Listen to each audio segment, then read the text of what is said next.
మనం మోక్షద ఏకాది గురించి చెప్పుకుంటాం. ఇది బ్రహ్మాండ పురాణంలో చెప్పబడింది. శ్రీకృష్ణ భగవానుడు మరియు యుధిష్ఠిర మహారాజు యొక్క సంవాద రూపంలో మనకు అందించబడింది.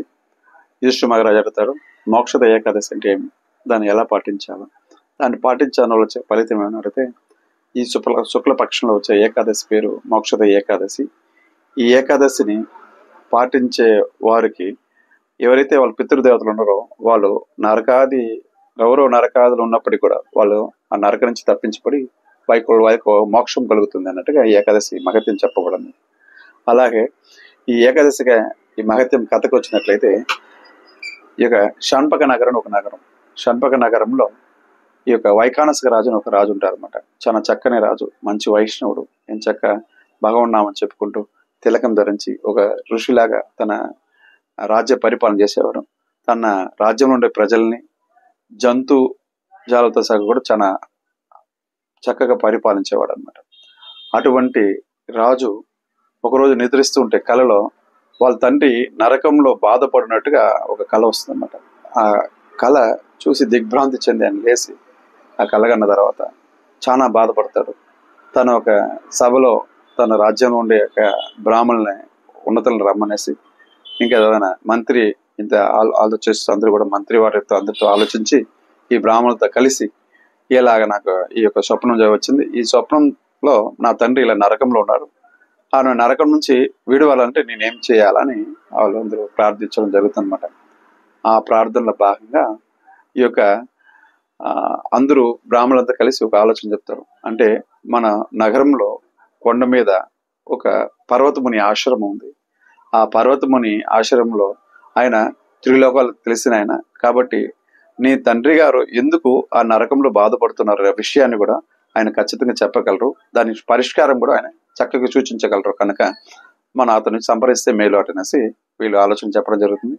తద్వారా ఈ ఆలోచనకి ఈ రాజు తన పరివారంతో పాటు ఆ ఒక పర్వతముని ఆశ్రమానికి కొండ మీదకి వెళ్తాడనమాట. వెళ్ళి ఆయన ప్రణామం చేసి ఆయన కీర్తించి, స్వామి ఈ రకంగా నా తండ్రి గారు స్వప్నంలో నరకంలో ఉన్నట్టుగా బాధపడుతున్నట్టుగా నాకు అనిపించింది, కాబట్టి నా తండ్రి గారిని రక్షించడంలో నేను ఏం చేయగలను, నాకు సూచించగలను అటనేసిగా ఆయన ప్రణామం చేసిన తర్వాత, దానికి ఆయన తన యోగ దృష్టి ద్వారా ఏమి జరిగింది, ఎందుకు అతను నరకంలో ఉన్నాడనే విషయాన్ని తెలుసుకోవడానికి యోగ దృష్టికి వెళ్తాడనమాట.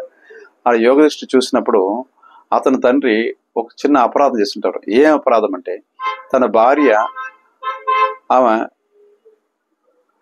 అంటే ఈ యొక్క ఇంటికి దూరం అయినప్పుడు ఆ సమయంలో ఆమె ఇష్టం లేకుండా ఆమె వద్దన్నప్పటికీ ఆమెని మరి బలాత్కరించి ఆమె కొద్దిగా బలవంతంగా ఆయన పాల్గొనడం చేత, ఆ బలవంతం చేయడం చేత, ఆమె ఎంతో కష్టపట్టించడం చేత ఆయనకి ఈ యొక్క నరకం లభించింది అని కూడా తెలుస్తుంది అనమాట. దాన్ని తన ముందున్న రాజుకు వివరిస్తాడు పర్వతముని. వివరించిన తర్వాత, దీనికి స్వామి క్షమించండి, నా తండ్రి గారు అంత పాపాన్ని పాల్పడుంటే ఇప్పుడు ప్రస్తుతం నా తండ్రిని ఏ రకంగా నేను రక్షించుకోగలను కూడా మీరు సూచించవాలని ప్రార్థిస్తున్నాను అడుగుతాడనమాట. అడిగితే అందుకు పర్వతముని గారు చెప్తారు, ఈ రకంగా ఈ యొక్క శుక్లపక్షంలో ఈ మాసంలో వచ్చే ఏకాదశిని మీరు పాటించినట్లయితే ఈ మోక్షద ఏకాదశి అంటారు.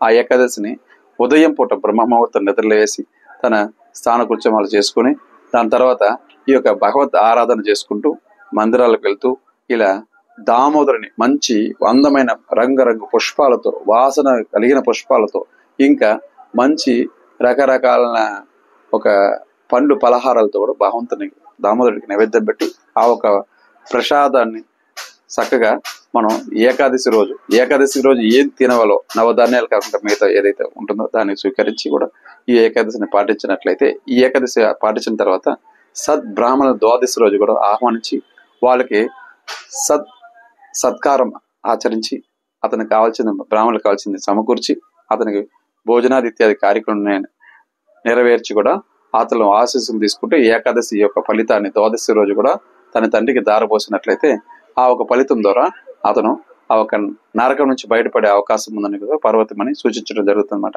అలాగే తన రాజ్యానికి తిరిగి వచ్చిన రాజు తన భార్య, తన పిల్లలు మరియు ఇత్యాది తన బంధువులు, తన మిత్రులు అందరితో కూడా ఏకాదశి పాటింపజేసి తాను పాటించి ఆ ఒక ఏకాదశి రోజు ఏదైతే ఆచరించాలో అతన్ని ఆచరించి కూడా భగవన్ నామ స్మరణ చేసుకుంటూ హరే కృష్ణ కృష్ణ కృష్ణ హరే హరే, హరే రామ రామ రామ హరే అలా భగవంతుని నామం జపం చేస్తూ తిలకం ధరించి ఇంకా భగవంతుడికి ఇంకా ఆరతులు నైవేద్యాలు సమర్పించి ఆ ఒక ఏకాదశి రోజు ఆచరించవలసిన పద్ధతులను కూడా ఆచరించి తద్వారా ఆ ఏకాదశి ముగించిన తర్వాత ఆ ఒక ఫలితాన్ని సత్ఫలితాన్ని కూడా తన తండ్రి అయిన చనిపోయిన ఒక తండ్రి అయిన అతనికి ఇతను దానం చేయడం జరుగుతుంది అన్నమాట.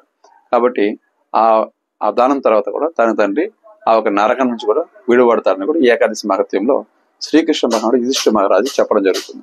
కనుక ఈ ఏకాదశిని ఎవరైతే పాటిస్తారో వాళ్ళు ముక్తి పొందడమే కాకుండా మోక్షాన్ని పొందేదే కాకుండా వాళ్ళు పూర్వీకులు ఎవరైతే ఉన్నారో వాళ్ళకంతా కూడా ఇది మంచి ఉపయోగకరమైన ఒక ఏకాదశిగా ఉంటుందని కూడా భగవంతుడి ఇక్కడ మనం పేర్కొనడం జరుగుతుందన్నమాట. కాబట్టి బ్రహ్మాండ పురాణంలో చెప్పబడిన ఈ ఏకాదశి మహత్యాన్ని గురించి మనం ఇంతవరకు చెప్తున్నాం.